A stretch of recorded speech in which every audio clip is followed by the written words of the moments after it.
Hey, Jimbo, are you ready for this deal? Turn him out.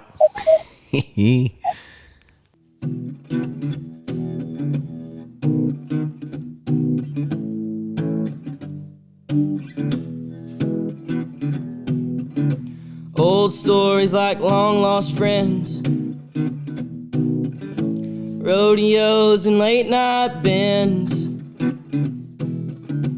history before our time, round pens and pasture rides, cowboys of the Osage.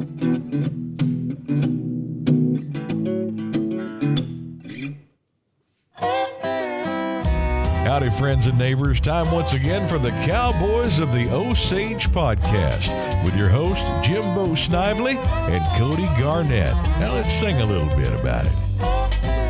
Cowboys of the Osage, riding once again. Always got some time for a friend. And here they are, the Cowboys of the Osage. Howdy, everybody.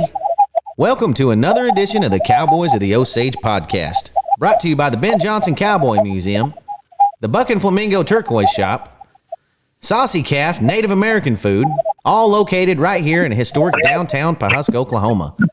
Hey, it's old Cody over here, and as always, I have my main man with me. Probably wrote a song on the way over here. Jimbo Snively. Good to see you, Jimbo. Who do we have today? Hey, Cody boy, it's another great day in Osage. And Cody, you know, when you think about historic ranches. You know what, Jimbo? I forgot to call you rodeo historian. I'm that's sorry all right, about that. All right. They'll figure it out. That's your official title. Right, so. right. But, you know, when you talk about historic ranches in the United States, you think of the, 4-6s, maybe the King Ranch, and you got to include the Haythorn. I mean, everybody knows about the Haythorn ranches up in Nebraska. Part of the big three. Yeah, I'd say so, for sure.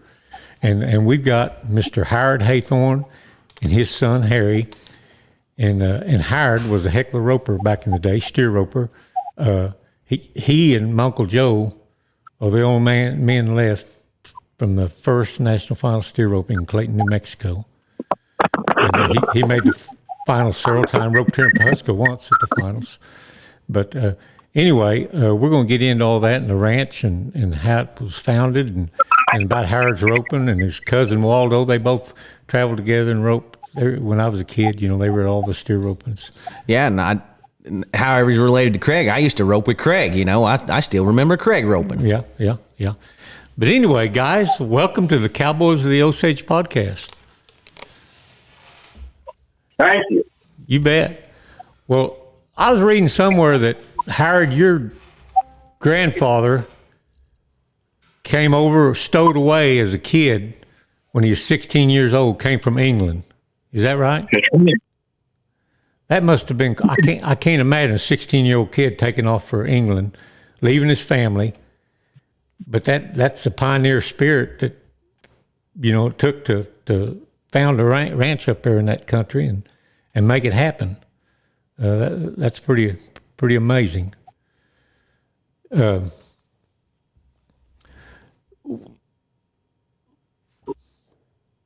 Howard or Harry, what ranch?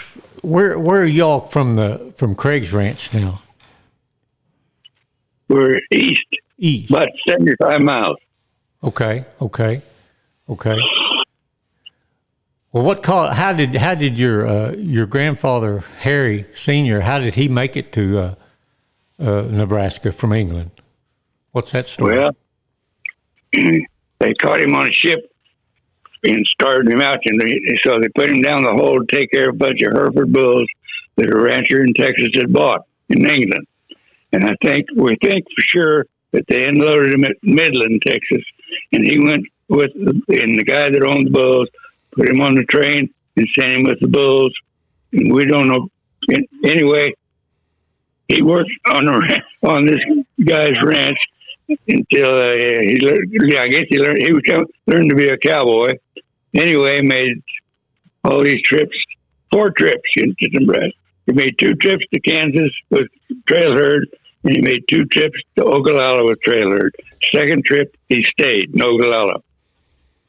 He bought a livery stable. He got married, didn't like the livery stable. He sold the livery stable and went to work as a wagon boss for a big rancher by the name of Yeast in Nebraska. And that's how he got, and then they took out a homestead, and that's how he got started. Right. Where did that line of horses come from? Did he start that? You mean the quarter horses? Yeah, the quarter horses. No, I started his horses. Okay, you started the horse. Okay. Well, what kind of cattle did he run back then? You know what they were? Just old everything. Just longhorn crosses. Just old Texas cattle. Right. Until till later years, and then he got Hereford. That's what. Then he ran all Hereford for a long time in Sandhill. Right. Huh. And I changed Hereford to Black Angus. Right. Huh. Our Hereford cow all had horns back then. Right. But the packers always complained about, bruises and stuff we shipped an old cow or something. So we changed it to black cows. Right. Well, then he established this big ranch, and you had your dad and your uncle, Harry and Walter. But then along came a lake. They built a lake, and they took in part of the southern part of the ranch. Is that right?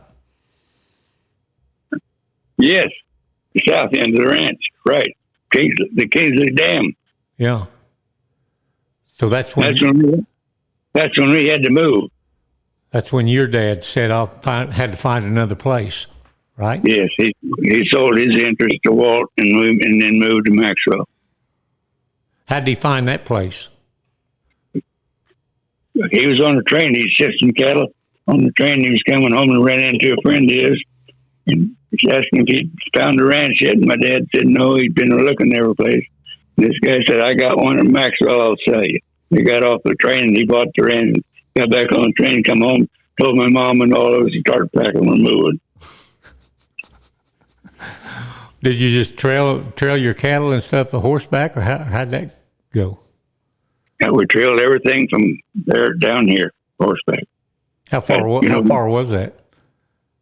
Well, it was 3 days getting to the Birdwood Creek, and we had a pasture lease there with some heifers in it. They sorted the heifers, divided the heifers by and what they didn't want.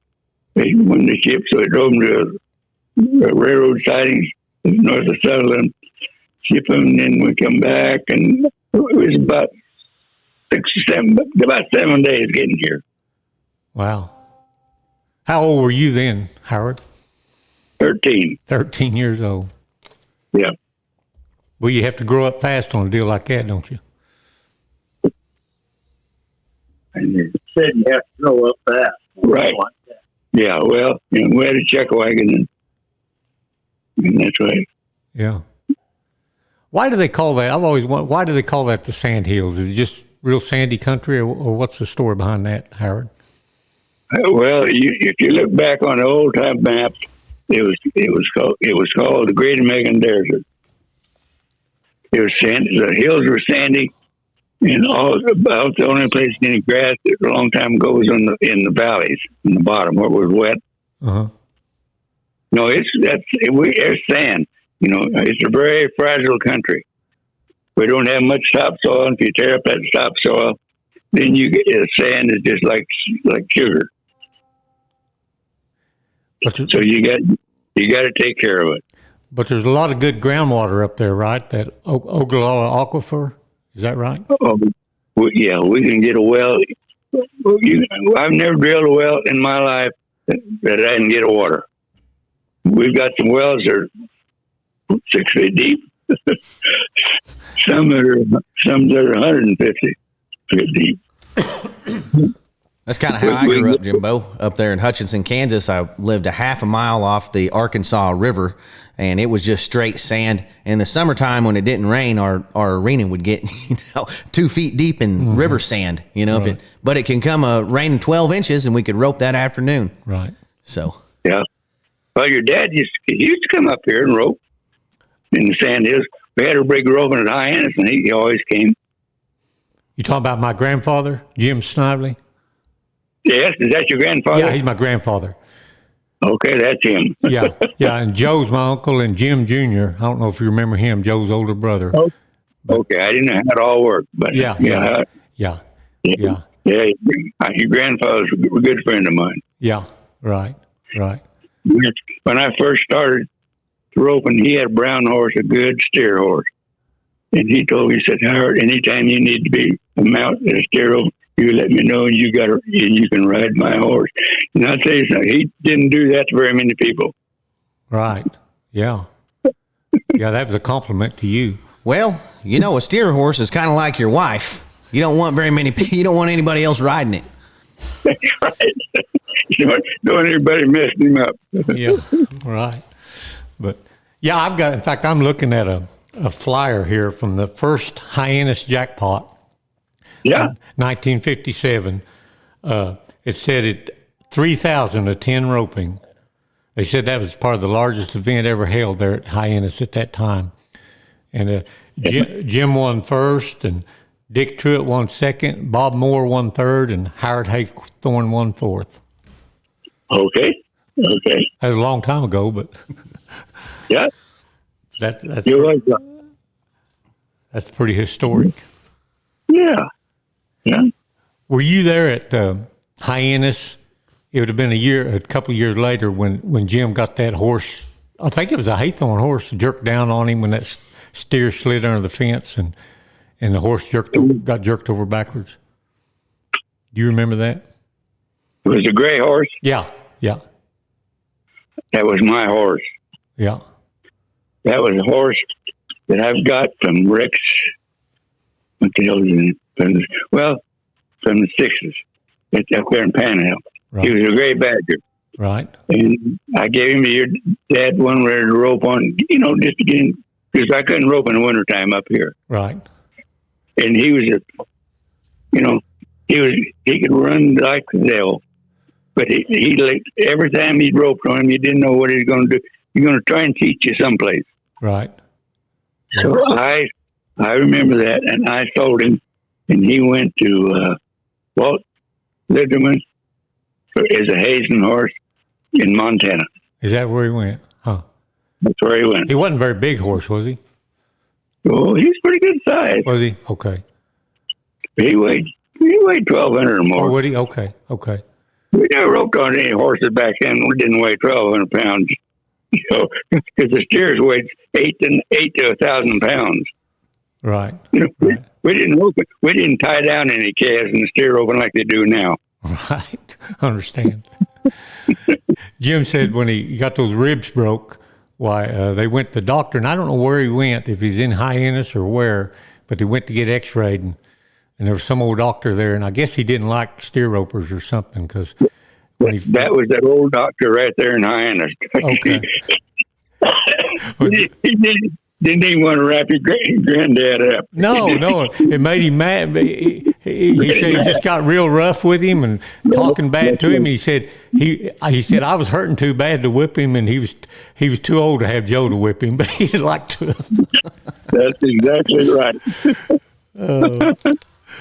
That's funny, but man, what was that? You went to that first national finals, Howard. What was that like? What do you remember about that? We roped in a blizzard. I'll tell you what how it was. It was a cold booger, wasn't it? It was cold. It was wind. We roped running from south to north and right into the wind and the snow. And that afternoon, after the first night, the guy had a Western store. He opened it up, and they had all the team ropers and all the barrel racers. That's the long steer roper. And damn near sold him out, coats and gloves. Yeah.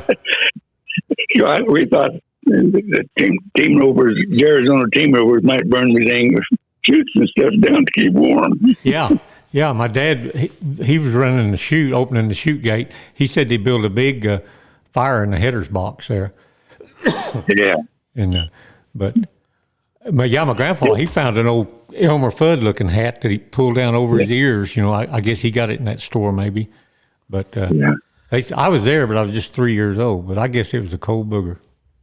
It was cold. You rope a steer, and tie him down. You couldn't really roll your rope up. You just drug it back. Yeah. Joe said he'd ride back and let somebody else uncinch his horse because his hands was too cold. Everybody should have got your hands warm. Yeah. Hey, Jimbo, won't you give everyone just a quick history on that first national finals in Clayton, New Mexico? Who was involved and what events they ran there, just in case people don't know about it? Yeah. Because, Right. The first one was they had team rope. They had the team roping, barrel racing, and the steer roping. That's right. And of course, steer roping was the main event. And they let the girls in it. Nobody wanted the girls anywhere at that time, and they let them come because they thought it helped the gate a little bit, maybe, or something. But it was so cold, the gate there wasn't going to be nobody there. A good one of the girls I remember, she was Sandy Bush's wife. It ended up being Wanda Harper. Okay. She was one of the champion barrel racers back in them days. Yeah. But anyway, they came there and they had it, and it turned cold. I guess Friday it was kind of pretty, or the day before the roping, and then it turned cold. A northern blew in there, and it was just terrible cold. And Bill Harlan had a lot to do with putting it on. I was going to say, a dear friend of mine, and probably a dear friend to anybody that ever met him, is old Wild Bill Harlan. He was instrumental in getting it going. Really? Yeah, knew Bill real good. I think Carl Arnold flagged the steer roping, the old steer roper Carl Arnold. And I just wish I was old enough to remember it. I'd just like to say I was there, but I have no memory of it at all. You're there pooping your pants, Jimbo. Yeah, I was probably pooping my pants somewhere. But I was sitting in the car somewhere, for sure. Surely by 3 years old, you were done with that. You never know, Jimbo. I'm sorry. You never know. Well, Carl Arnold, he kind of managed steer open in Cheyenne. Did he? Yeah, that's one of the first ones. When I went to, that was his job to handle the steer open cattle. Huh. And I don't know who it was anybody else, but then it was Dan Taylor. Right. Dan Taylor done it for about 30 years. Right. Yeah, Howard, I used to work up there with Dan Taylor. This is Cody. Me and my dad, Rocky Garnett, we used to supply the cattle up at Cheyenne for about 10 years. That's right. And we worked with Dan, and I tell you what, when they let Dan go, it just killed us, and he didn't even last the year after they let him go from being the shoot boss at Cheyenne. Well, yeah. He was a good guy, though, Dan Taylor. Yes, He'd tell them boys, it's time to rope, boys. Yeah. He was a good cowboy, too. Yeah. He was a good calf roper in the day. Yeah, good calf roper back in the day. Sure was. Yeah. He made some good calf horses.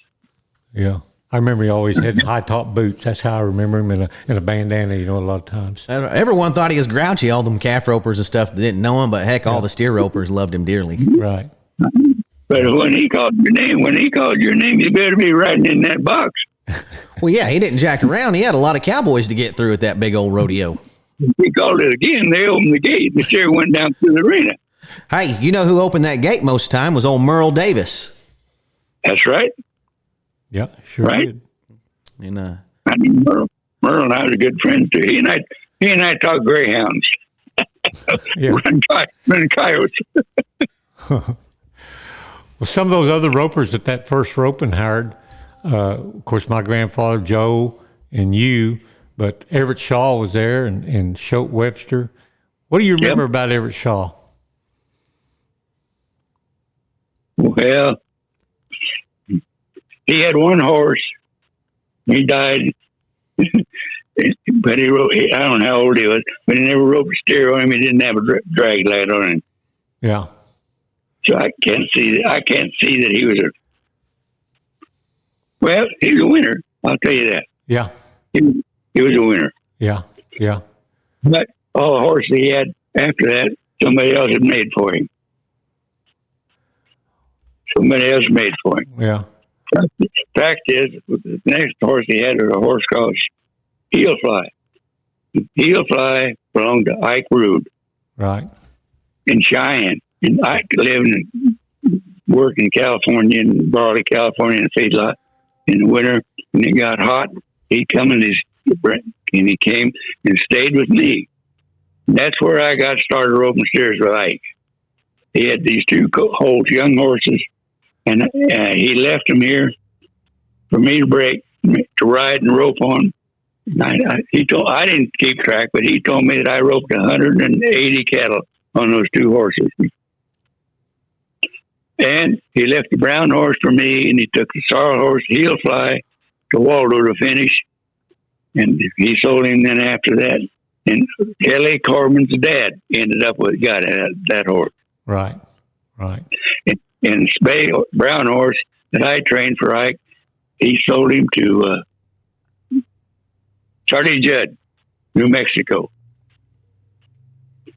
Huh. So, Ike's the one that got me started off on the right foot.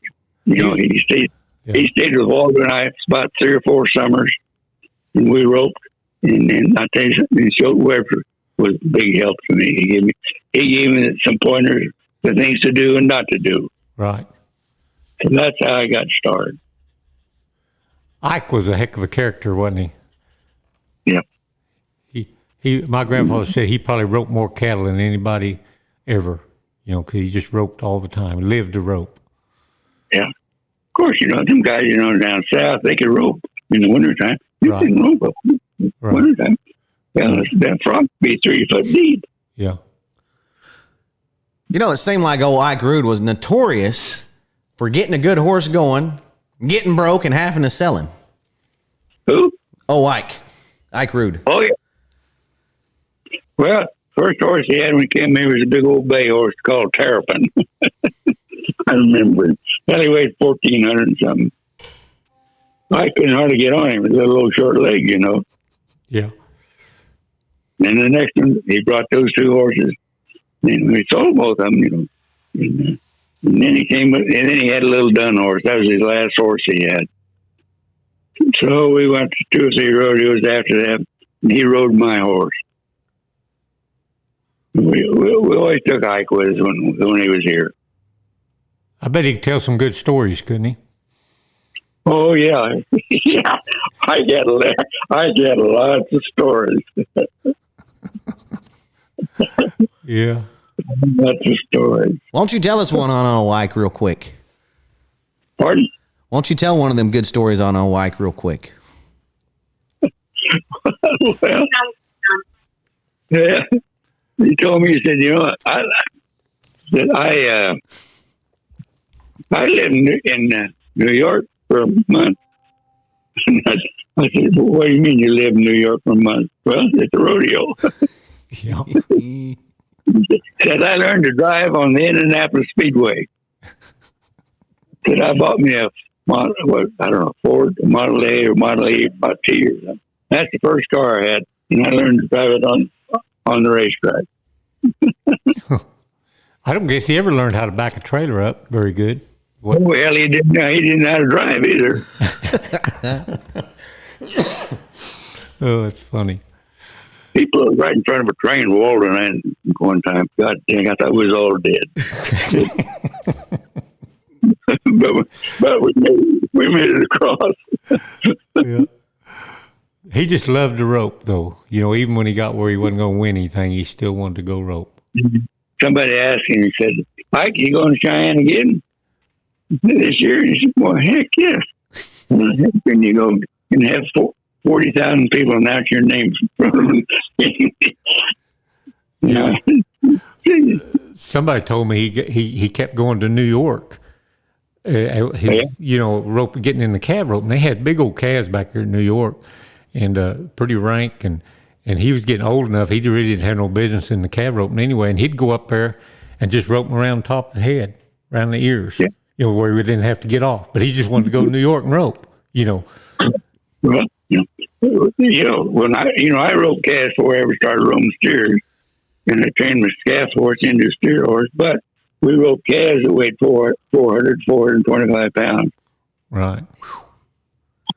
That's bigger than the steers they're roping now. That's exactly right. That's exactly right. You roped You her. know, Go ahead. I'm sorry. we roped calves, black Angus heifer calves at Omaha one day, Sarburn, in Poundwood. They came, and they weighed 435 pounds average. Wow. That sounds like the wild cow milking almost. I know. Wonder what these guys would think they ran something like that in there on them now. That's right. I had a guy here, I don't know, 3 or 4 years ago, and he said, I used to rope calves in Omaha, and I told everybody them calves weighed 435 pounds. He said, nobody believed me. I said, I believed it because I was there too. Yeah. Huh. Yeah. You roped at the first you roped at the national finals here at Pawhuska too one time, didn't you? 1/4 in average, if I remember right. I did. And in 63. 63, yeah. What do you remember about that? I won for it. Yeah.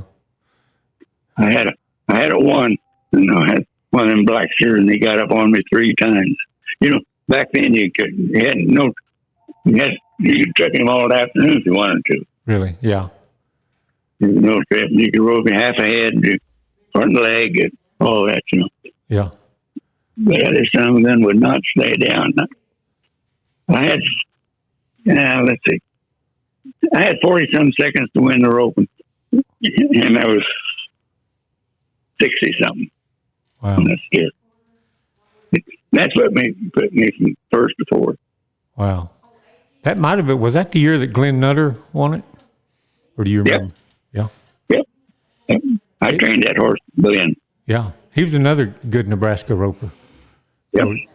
Real nice guy. Yeah, great guy. They got a kid from up there in Nebraska right now. I think he's in the top 15, one of the first ones in quite some time. His name is Tanner Steck. I don't know where he's from up there, but he does have a Nebraska address. Yeah. What's his name? Tanner Steck, S-T-E-C is his last name. I have no idea. Well, he's from up there somewhere, and he's in the top 20 in the world right now. You know him, right? No. I can't. No. Barry doesn't remember either. They do got another wild man from up there, Will McBride. Yeah. Yeah.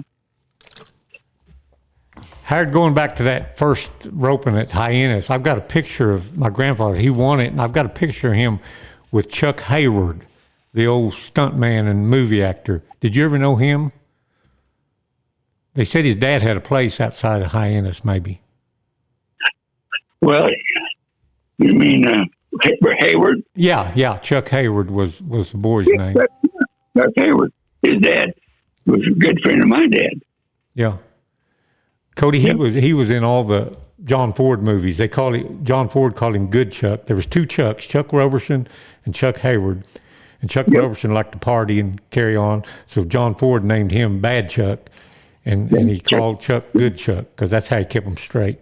But he was a great stunt man, and he was in a lot of movies too. A lot of times wasn't a speaking part, but if you look for him, you'll see him in all those movies. But he done a lot of stunts for a lot of movie stars. Oh yeah, he was a heck of a stunt man. But anyway, I had that picture in our album forever. My grandfather shaking hands with this guy, and I had no idea who it was, and I put it on Facebook and trying to find out. And I got all kinds. It took 3 or 4 days, but finally somebody said that was Chuck Hayward, and I just thought that was neat to finally. I knew. Go ahead. I knew who he was. I did not know him, but I knew who he was. Right. And I could pick him out in the movies. Oh yeah, I see him now all the time in the movies. Yeah. Huh. But So he was raised up in that country. Is that right? Is what? Was he raised up in that country then? Oh yeah. They had a big ranch up there. Yeah. Sand Hills. Okay. Yep. I'll be darned. Yep. Haywards. There's still some Haywards up there. You got a ranch up around Hyannis. Right.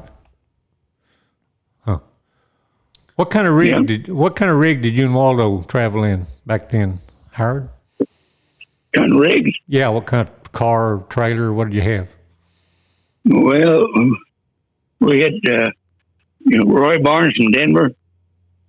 He made trailers, what they called it was really a good trailer, 2-horse trailer. Mm-hmm. And then we pulled them with bumper car, bumper hits and different kind of car. One year I'd buy a new car. Next year Walter would buy one. We'd wear them out. Yeah. Yeah. What kind of car did you drive? Well, the only thing you could drive we found out would hold up was a Chrysler or a Cadillac. Yeah. That was it. It wouldn't last. Some of them wouldn't last a year. Yeah. But we back then there was no patrol. We kind of abused them. Well, and those cowboys drove fast too back then, didn't they? A lot of them. We slowed down for a town about 80 miles an hour. I know it. I've heard stories of Schultz Webster and some of them guys, the way they drove. Yeah. Pulling 2 horses. Of course, Schultz killed 2 horses one time too. Some of them guys were used them inline trailers. Yeah. 2-horse inline. Waldo, he thought we needed one. So Roy Barnes built us one. And I pulled it home from Denver to the north to Walter's ranch. And when I got out of it, I told him, I said, there's she's yours from now on. I ain't putting another damn foot. But, Schultz Webster and, and somebody else, they killed both their horses. Yeah. One of them inline trailers was in a wreck. Yeah, right.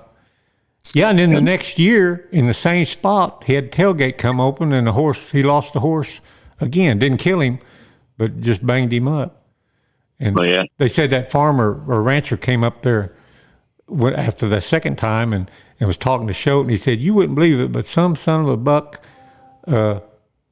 killed 2 horses here in this same spot last year. And Schultz said, well, I'm that same SOB, They were a couple of the most famous horses that ever lived on Popcorn and Peanuts, wasn't it? Yeah. Yep. Popcorn and Peanuts. Yeah. Schultz Webster, he had one, and that's the other horse that Shaw had. Yeah, right. What about Schultz Webster? What made him so tough, Howard?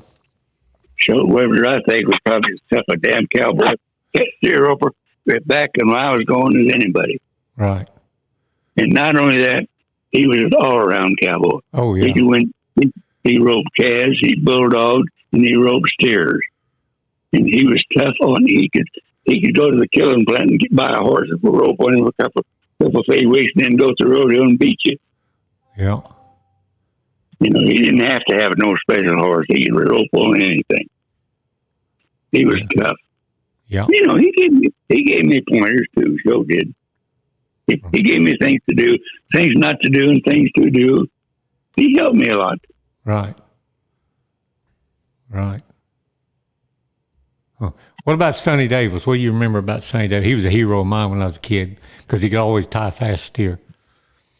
Sonny Davis, he went for first every round. Yeah. He didn't go for second or third or fourth. He went for first. One time we was at a jackpot, and I had tied the fastest. I was going to win it. I had the fastest steer tied in 3 down, and we had a shoot here. Ready? It was for a saddle. And then he came out, and he's the tied one, beat me 1/10 of a second for the saddle. Yeah. I know it. I love to watch him rope. He was tough. He could get out of his hand quick, couldn't he? Oh, yes, he could. Makes you wonder what he would tie the steers today in. Sometimes the old horse he had was just different. One time with Cheyenne, Pendleton, he was after his steer, come out after his steer, and this damn horse went on the wrong side of the steer, and he put the tip on the steer and still tied him down. Beat it. They tripped him left-handed? The horse was just running away. He always had a big old horse, a big old head, seemed like is what I remember. Yeah, he had a big roan horse he rode on quite a bit. Yeah.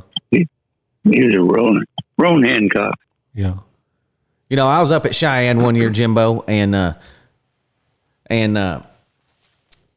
James Allen, he got a steer run to that left fence, and James reaches to rope him. The steer never would leave the left fence, so he did he threw the trip over on the other side and went right, just like Sonny Davis did that time. Yeah, James Allen was tough rope. He was tough rope. Yeah. Yeah. Well, how big were some of the cattle you roped back then? Some of the bigger end of the steers, Howard? Well, one time in Cheyenne, plenty at Laramie, that jackpot we had. Oh, yeah. Laramie, Merritt, Hyde. Was that were those Hollywood cattle that they brought from the movies? They bought them Hollywood cattle, and they had horns so long they couldn't get them through the chute, so they roped them and pulled them up against the stockyard fence, sawed their horns off to where we could catch them, and when they unloaded them from the train coming from California, they weighed 10 average. Yeah. Wow. So that's what we roped them here, and then they took them to Cheyenne, and that's what we roped at Cheyenne. Well, my grandfather said those were probably the biggest steers he ever roped. Yep, they were. And they sawed those horns off, and then they got screw worms in the horns, and they was a heck of a mess. Right. When you roped one, you almost had to throw your rope away because it stunk so damn bad. Walter and I used to buy steers for all these jackpots around close, up here in this country. And them steers always we always had them weigh 8.5. Right. Huh. Well, those are the same steer. Joe, his first year at Cheyenne, I think he won second. He backed in the box and he looked at that steer and he said, that steer's as big as my horse. And he thought, he got thanked, said, he'll jerk me down. And then he thought, well, this old horse, he's riding that old black horse to Jim. He said, he's an experienced horse. He's not going to let him jerk him down. But Joe taught him in 18, I think, won second in the roping. But he got that horse from McLaughlin, Don McLaughlin, the black horse. He sold him to McLaughlin. Or he sold him he sold him to Harry Lynn. Right. And then Harry Lynn sold him to Don McLaughlin. Don McLaughlin, that's right. He come from the Cooper Ranch out there in Woodward. Hal Cooper is where he came from. Okay. I guess, is that the horse he got after the old brown horse died or quit roping? He had to quit roping. Yeah, that was the horse. He got him in 55, 56, something like that. Okay, right. That's right. Yeah, that other horse just got old. Yep. But man, those are some days for sure. What was your favorite roping go-to, Howard? Did you ever do much good at Cheyenne? Yeah, I think maybe my favorite roping was Pendleton, Oregon. That's one of my favorites too. It's hard to go wrong with that deal. It's the worst drive out of all of them, but it's so worth it when you get there. Yeah, it was different, No barrier or no box, just back up on the racetrack and run them across the football field. It's just different. Yeah. Pretty wild sometimes up there. It was pretty wild sometimes.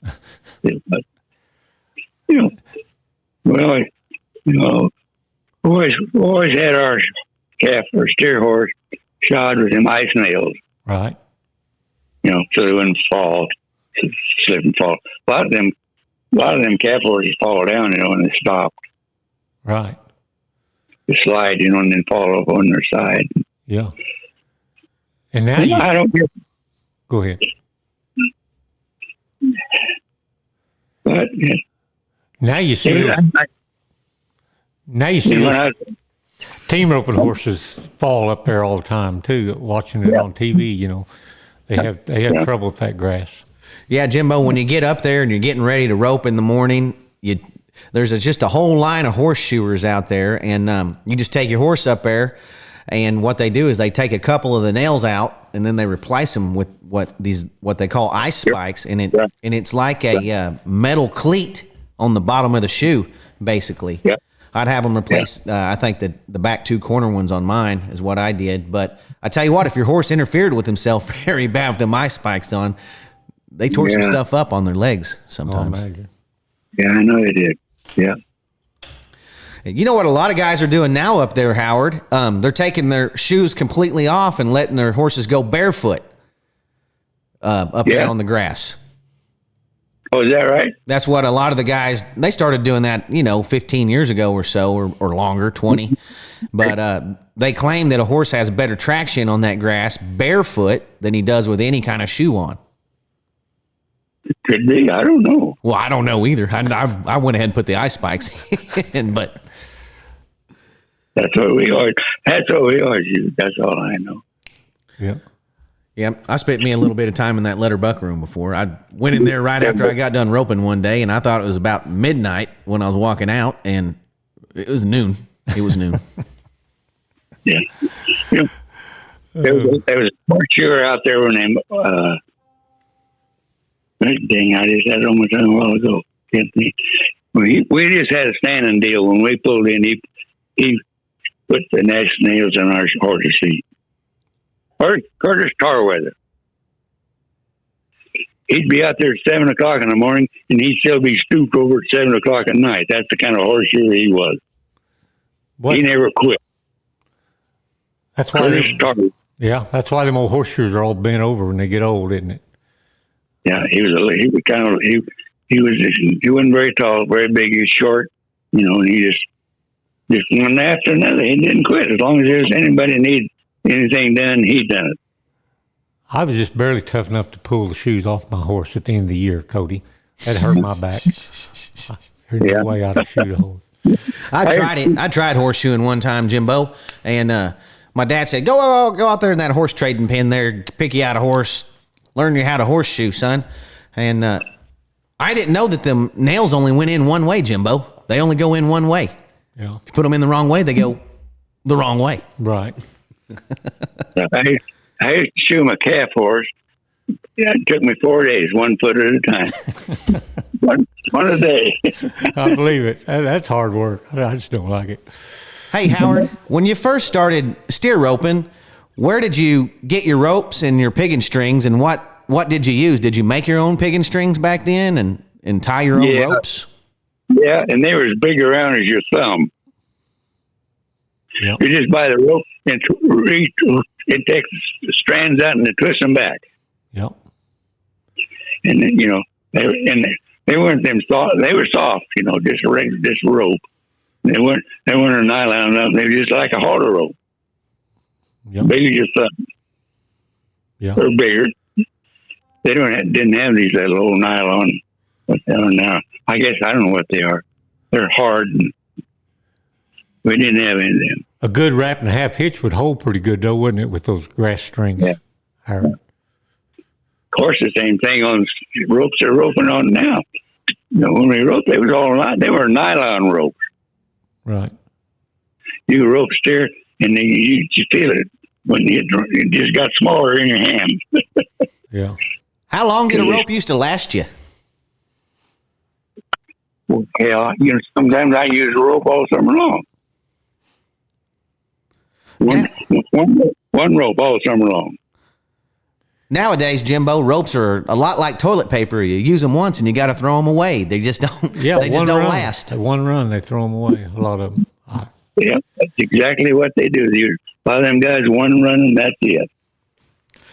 Back when they had good poly ropes, for some reason, my dad, he was good friends with Bobby Harris and T Woman because he sold them both their steer roping horses at the time, and those guys would only use a rope once or twice, and then they'd come around and give it to me, Jimbo. I had the dangest collection of good ropes you ever saw from them guys. Oh, man. Yeah. I don't know why, And I see that these guys roping steers, calves, and they're breaking them. Yeah. I never saw a broken rope in my life when I was roping steers. Right. Not one. They just stretch, wouldn't they? Yeah. You know, I broke them. one year at Cheyenne, Jimbo, I had a trip come up on a steer. My dang rope broke and put my horse's right eye out. But Oh, yeah. luckily it was the right eye. Yeah. I had a patch on it anyway, so. Right. It could have been your eye too. I mean, well, that's dangerous. Oh yeah, you feel it and you wear it all over your body when one breaks for sure. Yeah, I roped the bull here at home. I roped him. He jumped through the fence, and barbed wire fence, and cut the rope. And it hit me in my back and my butt, and you could count the coils in it for weeks. Yeah, I believe it. Just pinch it, just pinch your hide. When you was trying to get started steer roping, Howard, there weren't too many steer ropers from up in that country, was there? Waldo and I, Yeah. really. Yeah. Well, Grandnutter, Yeah. he was roping steers, but he had the bay horse, and he wasn't getting along with him, and he brought him down to meet him, to rope on and finish him. And I think the first rodeo it took him to was at Nebraska. It's Ben Johnson. Yeah. But when he ran fine here at home, and every steer I roped down there, he drug off. But when I got home, he never drug another one off. Right. I put the hole on him. Yeah. When did y'all first start roping steers? About what year was that, Howard? Let's see. I was roping calves. I had a cutting horse too. And I went to the Army, went to Korea. I got home 53. And Waldo, he told me, he said, "Cuz, we got a new occupation." And I said, "What's that?" He says, we are roping steers. And that's when I started. It would have been the summer of 53. Wow. You know, I've never done any drugs, but I'm going to have to say this steer roping is about as potent as any drug out there. Pretty addictive. Yeah. I think the first horse that we had, both of us, we just bought one horse. Bought him, if you remember, probably don't, a guy named Bill Guest. I've heard the name. I've heard the name, yeah. Well, he was a calf roper and a steer roper. Back then. Yeah. And I got acquainted with him one time. He roping calves. He was in the Air Force and had a rodeo at Grand Island, Nebraska. And he came around and wanted to know. He looked at my horse and wanted to know if I'd would loan him to rope on him. I said, sure. I had never met him. And so I got him mounted on a bulldog on horse, my calf horse. That's how I got acquainted with him. We was looking for a steer horse, and he said, "I got one for you." This is after he got out of the Army, and I did too. Yeah. I had a little black horse. That's the first horse I trained. He was my calf horse. Yeah. And he was 3 years old, and I took him to a rodeo up north here and won the roping, and Bill Gas offered me, at that time, $1,500 for him. I came home and told my dad, some guy, a calf horse from New Mexico, offered me $1,500 for the horse. He said, "You didn't sell him?" I said, "No." He said, "God damn it, you could have bought any horse in Sand Hills for that." So then I took him, that fall I went to Omaha to take Sarma in the building. And them big old calves, I used to weigh 435. And I tied a calf down, I don't know, even remember. But Joe Webster's brother-in-law, you remember Wayne and Orban Garrett? Yeah. Okay. They came around and wanted to buy him. I said, "No, I don't want to sell him." And I raised him, and I broke him on them. And they said, they went to my Uncle Walt was showing a cutting horse. They went to him and said, "We want to buy that black horse your kids are riding." My Uncle Walt said, "That kid is my nephew. He's not my son. And if you want to buy him, you're going to buy him from him." He said, "Well, he won't sell him." I said, "Well, I guess you're not going to get him." And that's the horse I trained. I turned him around, make a steer horse out of it. And he probably was the best horse I ever had. Right.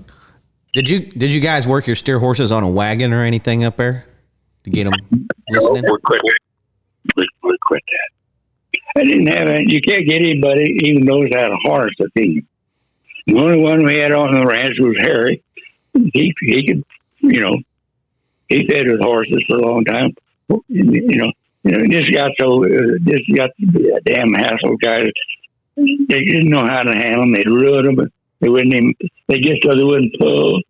And Harry was the only one we had. So we just quit. We used to have 10 or 12 guys, in hayfield. Now we have 3. Mower, breaker, and a baler.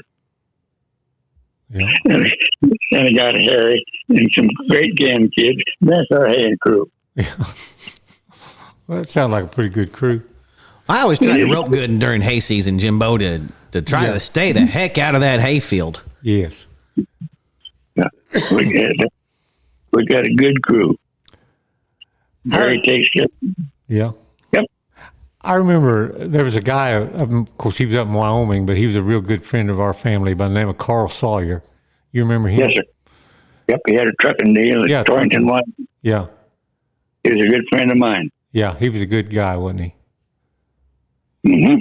Sure was. He roped pretty dang good, too. Yeah, he roped pretty good. Won Pendleton once. Yeah, he roped pretty dang good. Yeah. Him and my grandpa were good friends. And then he entered Joe there for several years. Mounted him and entered him. Yeah, back then when your grandpa and Carl Sawyer and Waldo and I, everybody kind of took care of everybody, kind of helped everybody. Right. There's a different breed of cats now, you know what? Yeah, probably is. It's sure not the same. Yeah, different breed, but like I said. You still go to the finals, or was just here a few years ago, weren't you? There in Kansas, Mulvane? Yeah. Well, one time, Willow and Carl Sawyer, our steer horse, he won the rope and Pendleton on our horse. Really? Yep. Huh. How did you guys get in that good horse breeding business? Yeah. I don't know. I made several steer horses, which, and sold them, it just, how that works out. I kept the ones the best one. I kept the first old black horse, and then the leather horse I had was a big yellow horse that I raised. And that's the last horse I ended up with.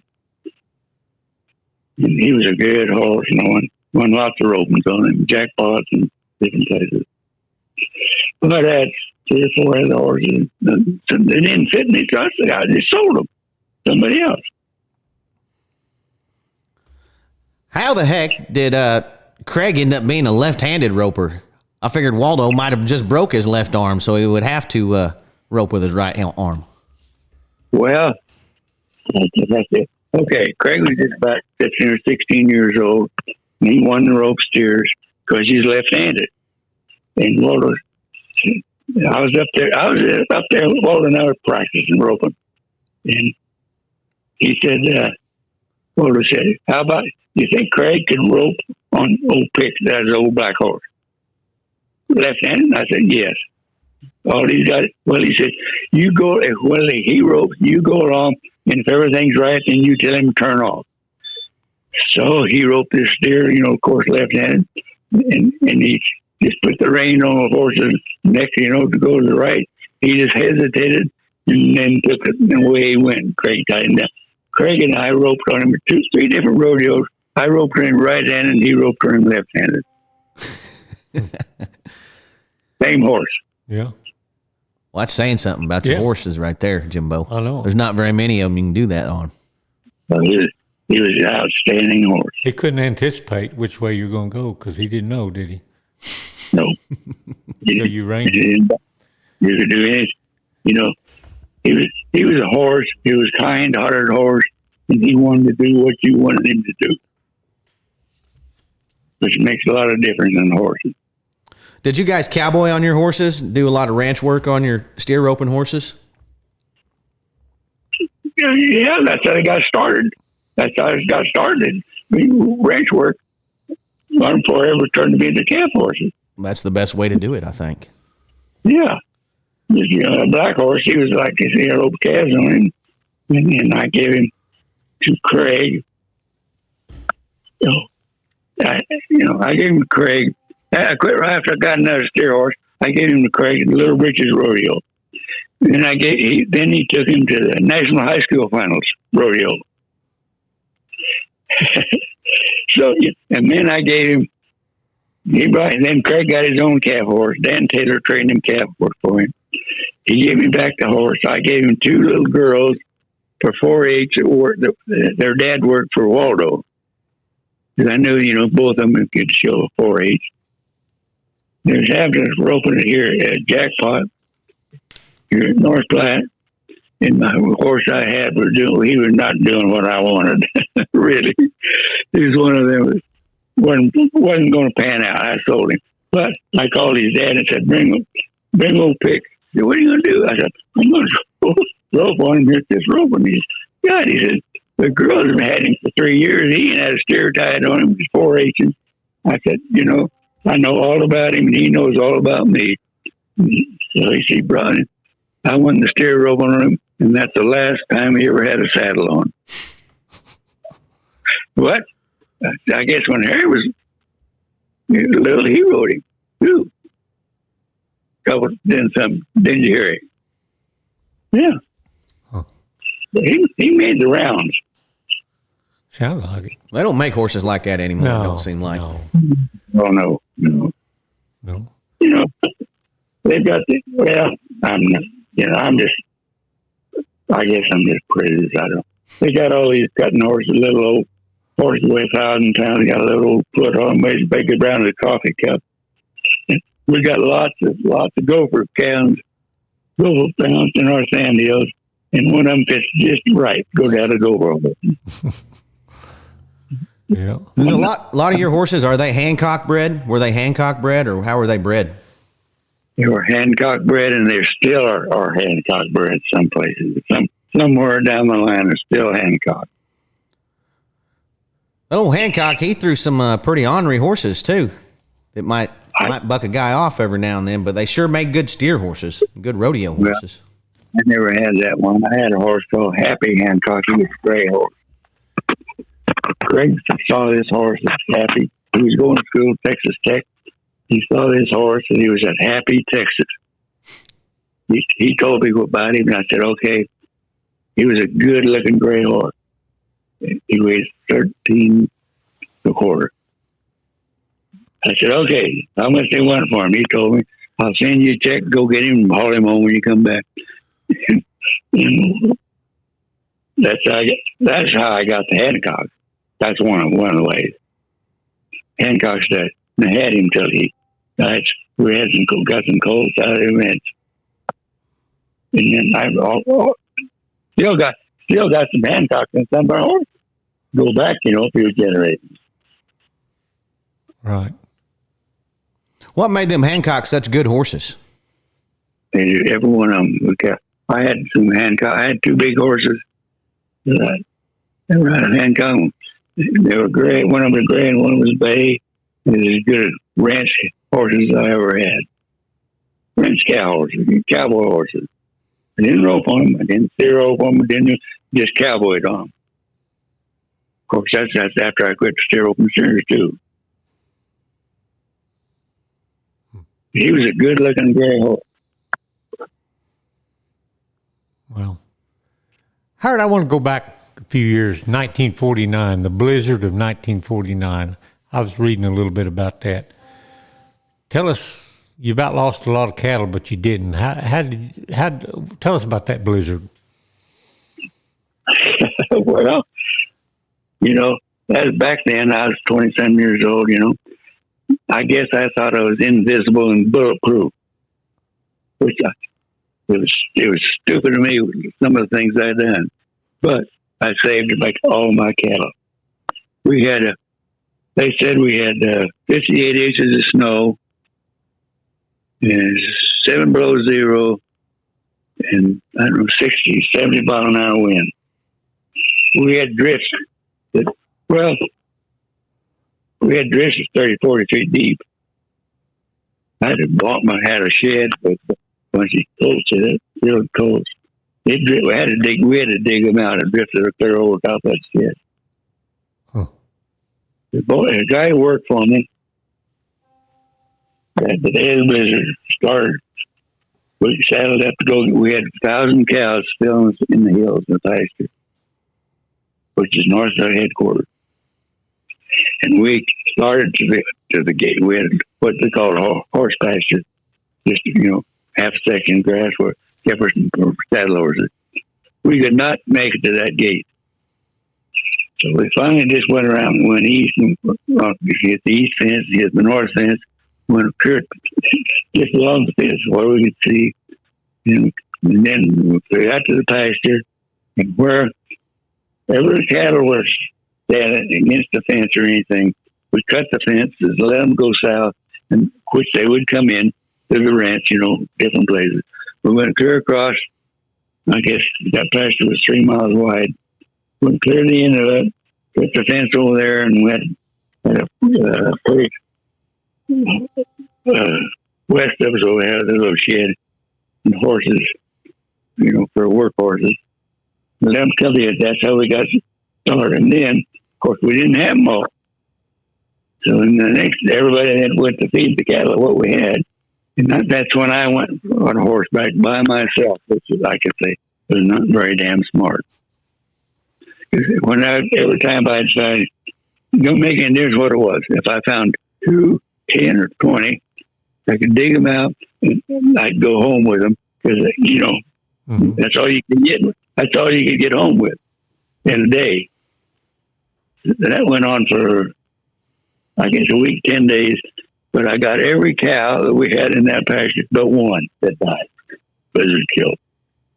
Wow. But I was, like I say, I wasn't very smart being out there by myself.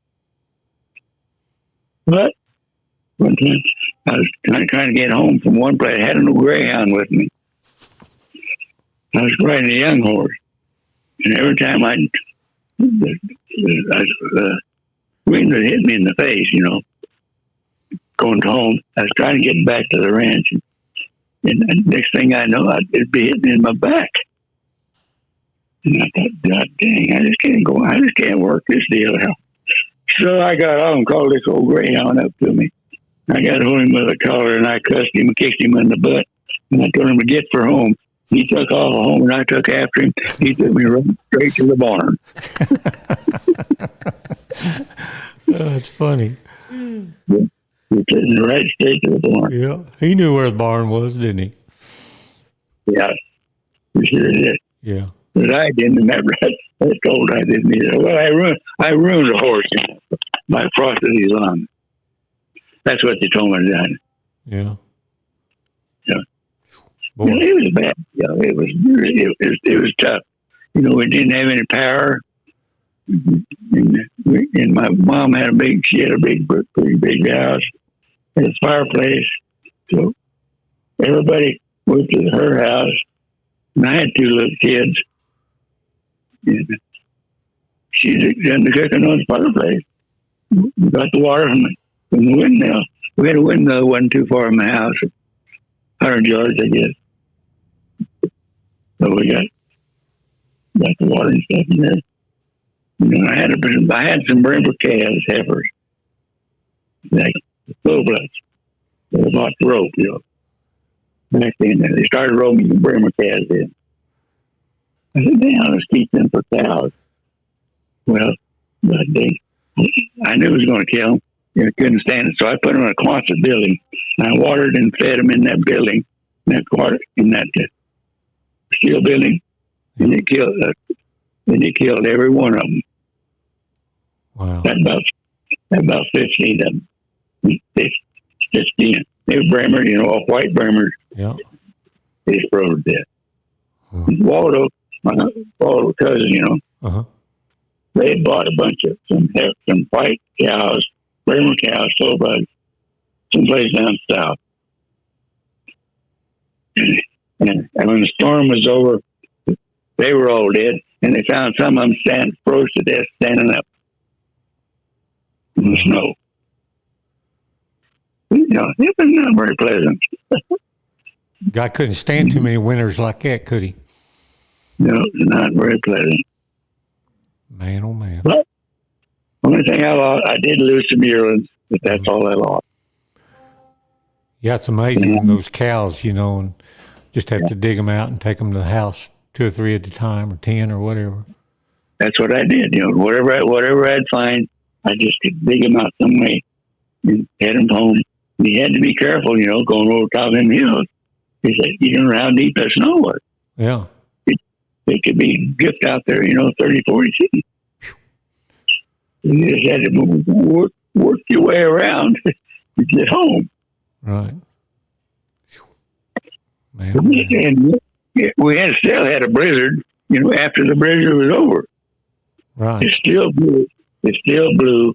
And you get up on a hill, and the sun would be shining clear, and you get down, and you couldn't see your horses here, hardly.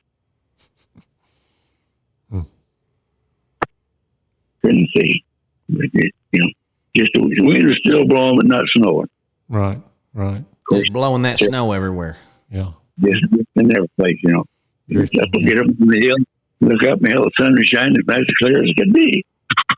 How long before it thawed out where you could drive out? Pardon? How long before it thawed out that year, Howard? Do you remember? You know, we still had snow. We still had some snow the 1st of May. We had, on top of that one, we had another one in March. Yeah.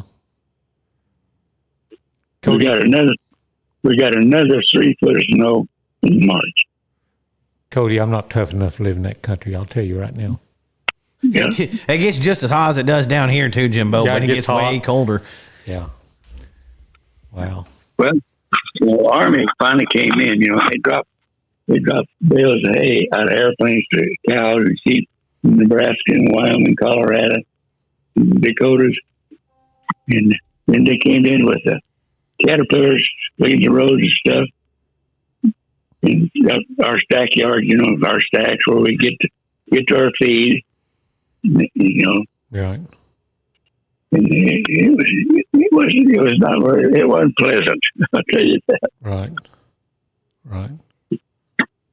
Huh. Howard, if you were making a Mount Rushmore of steer ropers, who would you put on it? I need 4 names. Do I remember what? If you were making a Mount Rushmore of steer ropers, who would you put on it? The 4 best steer ropers you think you ever saw rope. You're 4 of the best steer ropers. 4 of the best steer ropers. Yeah, the 4 best you ever saw. Okay, of course, one of them would be Guy Allen. The other one would be Shode Webster.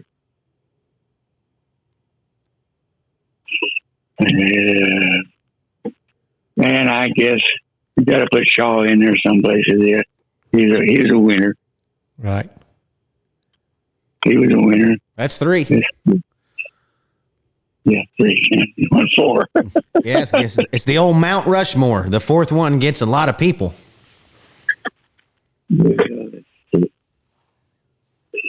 Yeah, I don't know. Really, I guess maybe your granddad would have to be in there some damn place. Well, You could put him on there. you saw him rope. He'd have to be in there someplace.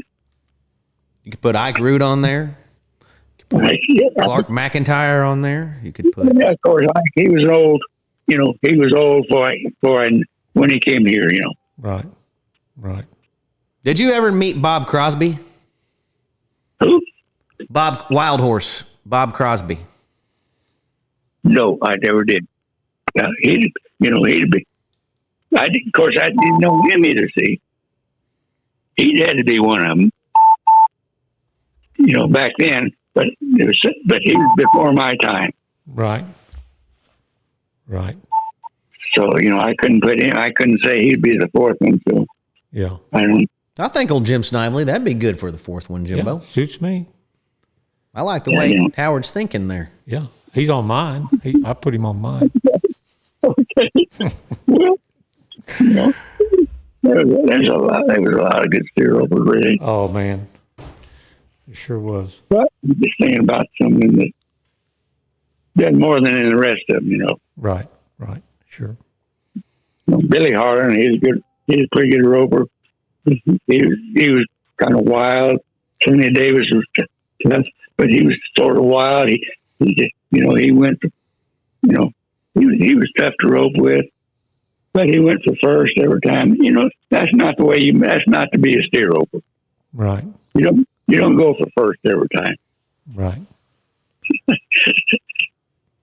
And I'll say that, let's see.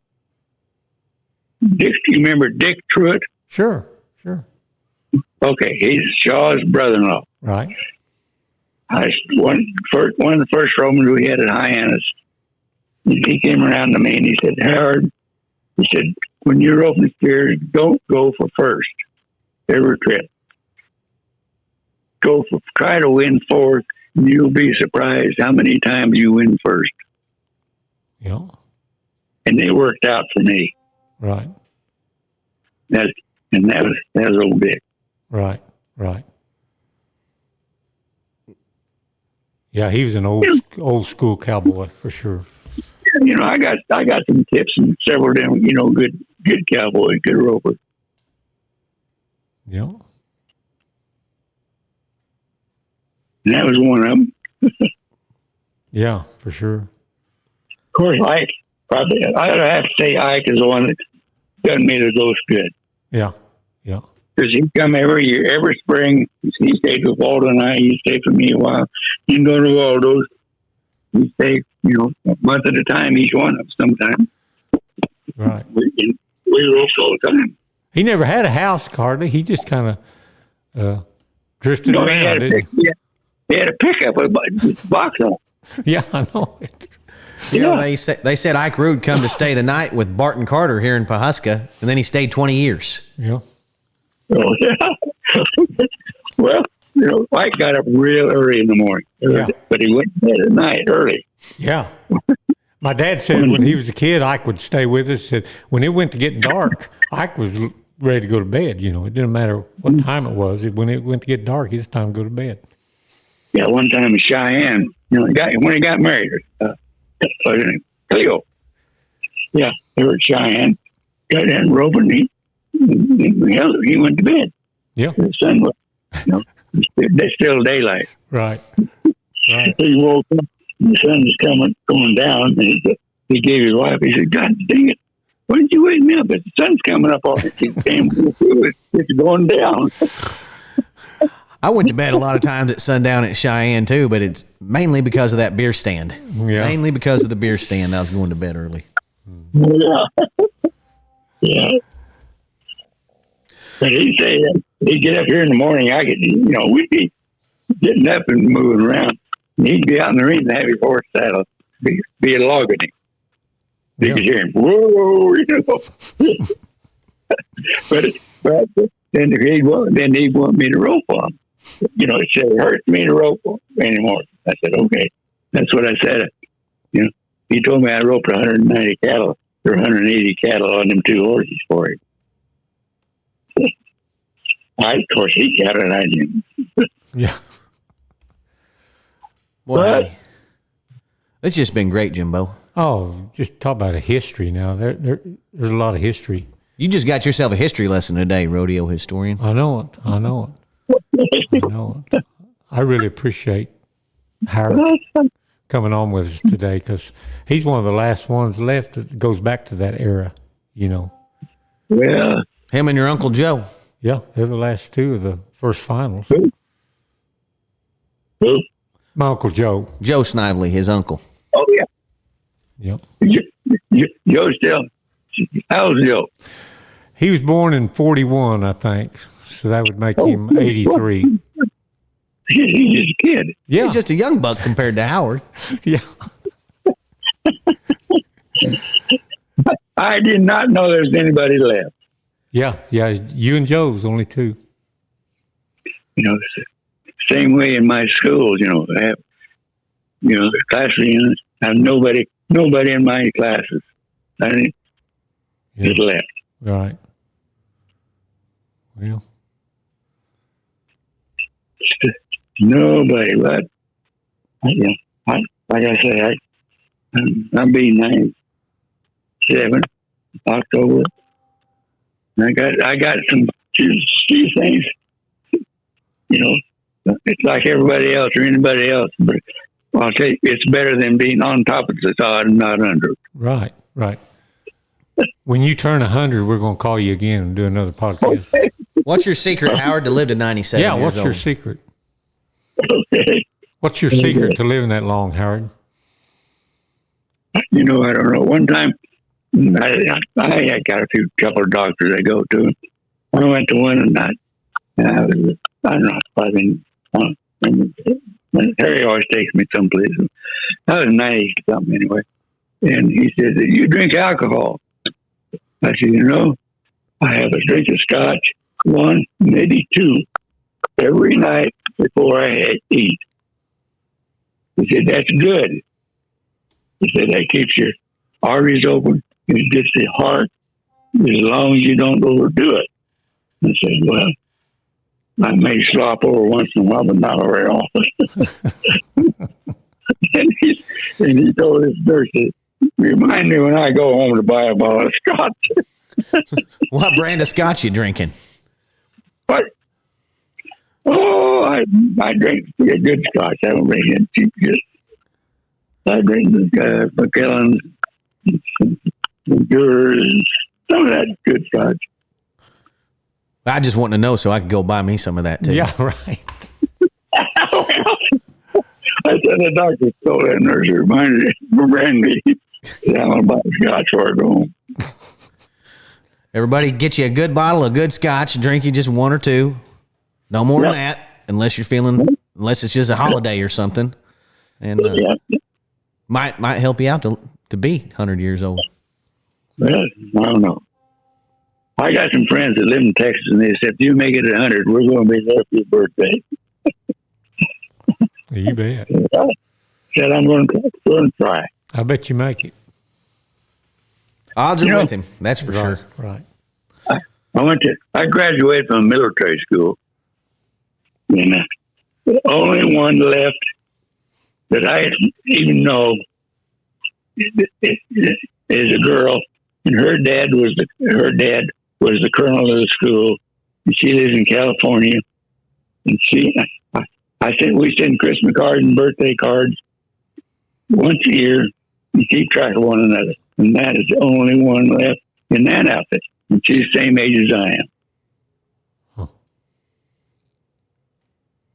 So that's the only connection I got left. Roping steers, riding good horses, and drinking scotch. I think that's the key to it right there. Okay.